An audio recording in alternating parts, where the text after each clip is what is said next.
बिस्मिल्लाहिर्रहमानिर्रहीम। अस्सलाम वालेकुम। मैं हूं अली हसन और आप देख रहे हैं मेरा YouTube channel the academy of knowledge.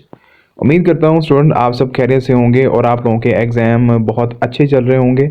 अल्लाह ताला आप सब की इल्म, उम्र और अमल में बरकत अता फरमाए। आपने कमेंट्स का सेक्शन के अंदर आमीन ज़रूर टाइप करना है। तो आज की इस वीडियो के अंदर मैं इस्लामियात लाजमी, ठीक है, जो इस्लामियात कंपलसरी है उसका गेस्ट पेपर आपके साथ शेयर कर रहा हूँ।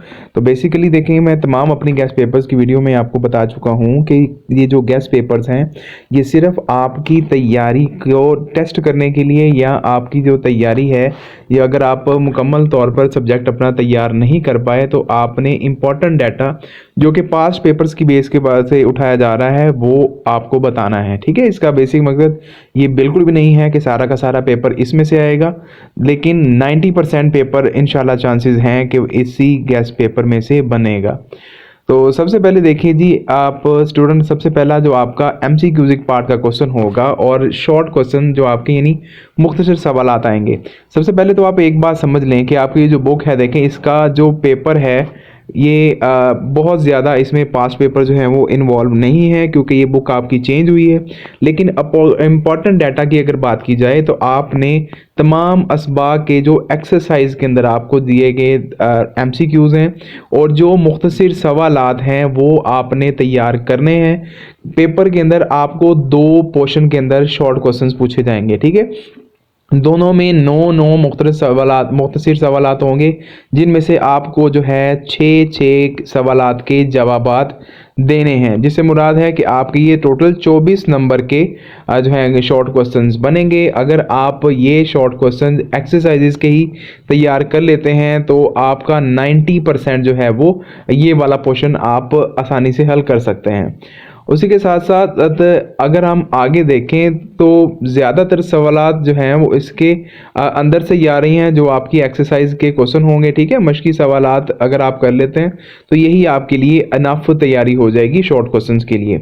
और अहम तफसीली सवालात की अगर हम बात करें तो आपकी स्क्रीन के ऊपर ये शो हो रहे हैं, जिसमें आप बाब नंबर 2 में से जो पहला आपका तफसीली सवालात है वो है हदीस जिब्राइल के तनाजुर में तालीम व तअल्लुम के आदाब तहरीर करें।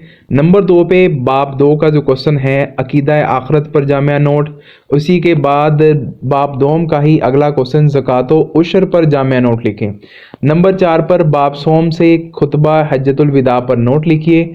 सुलह रहमी की अहमियत पर जामिया नोट लिखिए। नबी करीम सल्लल्लाहु अलैहि वसल्लम के अंदाज़े तरबियत पर नोट लिखें। 7वां क्वेश्चन बाब चहारम से इस्लामी तालीमात की रोशनी में पर्दा पोशी की अहमियत पर तफसीली नोट लिखना है। और एक और क्वेश्चन जो बाब नंबर 4 से ही है, जादू, फाल और तोहम परस्ती के बारे में इस्लामी तालीमात पर रोशनी डालें। नंबर 9 पर मदीना मुनव्वरा की इस्लामी रियासत पर जामिया नोट लिखें जो कि बाब 5 में है।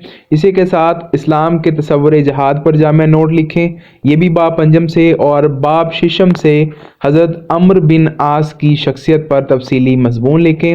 हज़रत अंस बिन मालिक के इखलाक व सफ़ात बयान कीजिए और उसके साथ साथ हज़रत उम्मे उमारा और हज़रत अस्मा बिनते अबी बकर की सीरत और दीनी खिदमात का जायज़ा लें।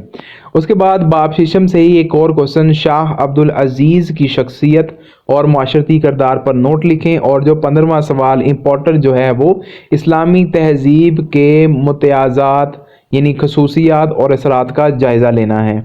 उसके बाद इम्पॉर्टेंट अहादीस की बात की जाए तो अहादीस के ऑप्शन के अंदर जो आपकी इम्पॉर्टेंट अहादीस हैं वो मैं बुक का जो यहाँ से पेज है वो भी इसके साथ अटैच कर देता हूँ। ठीक है, और उसमें अगर आप देखें तो जो टोटल देखें आपके पास जो है वो 10 अहादीस हैं। उसमें से अगर हम तीसरी हदीस देखें जिसका तर्जमा है जी, कोई भी मुसलमान जो एक दरख्त का पौधा लगाए या खेती में बीज बोए फिर उससे परिंदा या इंसान जानवर खाए इसकी तरफ से सदका होगा। ठीक है, एक ये हदीस आप तैयार कर लें।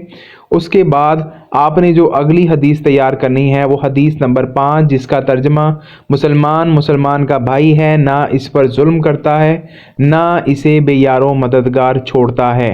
उसके बाद हदीस नंबर 6 जिसका तर्जमा ए अल्लाह, मैं लोगों को 2 कमज़ोरों, यतीमों और औरत की हक तलफी करना हराम ठहराता हूँ। नंबर 7 पे जिसका तर्जमा जिस काम کا میں تمہیں حکم دوں اس پر عمل کرو، اور جس سے منع کروں اس سے باز رہو۔ نمبر 8 پر بدگمانی سے دور رہو، کیونکہ بدگمانی سب سے جھوٹی بات ہے۔ اور نمبر 9 پر جو آخری حدیث کا اپنے ترجمہ تیار کرنا ہے وہ ہے رشوت دینے والا اور رشوت لینے والے پر اللہ کی لعنت ہے۔ ٹھیک ہے جی، تو یہ آپ کے جو ہیں امپورٹنٹ احادیث ہیں جو کہ ترجمہ آپ سے پوچھا جائے گا۔ تو میں امید کرتا ہوں کہ آپ ان تمام جو سوالات ہیں ان کو اچھی طرح سے تیار کریں گے، اور اللہ تعالیٰ آپ کو بہت ہی اچھے نمبروں سے پاس کرے۔ تو اگلی ویڈیو تک کے لیے مجھے اجازت دیجیے، لیکن اس سے پہلے آپ سے ریکویسٹ ہے کہ میرے چینل کو سبسکرائب لائک ضرور کرنا ہے تاکہ ایسی ہی انفارمیٹیو ویڈیو آپ کے لیے آتی رہے۔ تو اگلی ویڈیو تک کے لیے مجھے اجازت دیجیے، اللہ حافظ۔